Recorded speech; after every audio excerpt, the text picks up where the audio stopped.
Para sejarawan Babel mengungkapkan bahwa pengubahan-pengubahan yang terjadi terhadap naskah Babel itu kerap terjadi pada era 300 tahun pertama kekristenan. Para kritikus teks menyebutnya sebagai periode kebebasan relatif atau periode kreativitas relatif. Selama periode ini, sebagian besar perubahan pada teks Perjanjian Baru, baik yang tidak sengaja maupun disengaja, itu mulai terjadi. Dalam buku The Orthodox Corruption of Scripture, sebuah buku yang mengungkapkan bagaimana kontroversi fenomena pengubahan teks-teks agama Kristen itu terjadi, penulisnya itu menuliskan sebagai berikut dalam buku tersebut.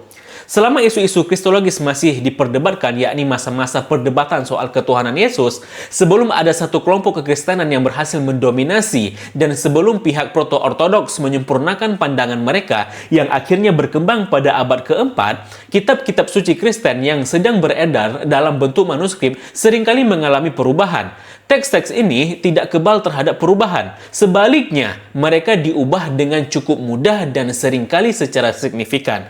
Sebagian besar perubahan ini terjadi secara tidak sengaja karena ketidaktepatan, kecerobohan, atau kelelahan para penyalinnya. Namun, ada juga perubahan atau pengubahan yang dilakukan secara sengaja, mencerminkan perdebatan teologis yang terjadi pada masa itu. Penulis buku ini mencoba menjelaskan bahwa pada 300 tahun pertama masa kekristenan dan selama suatu kelompok kekristenan yang saling berdebat itu belum mendominasi, naskah-naskah Babel itu kerap kali mengalami pengubahan, dan itu terjadi dengan dua alasan yang mendasar.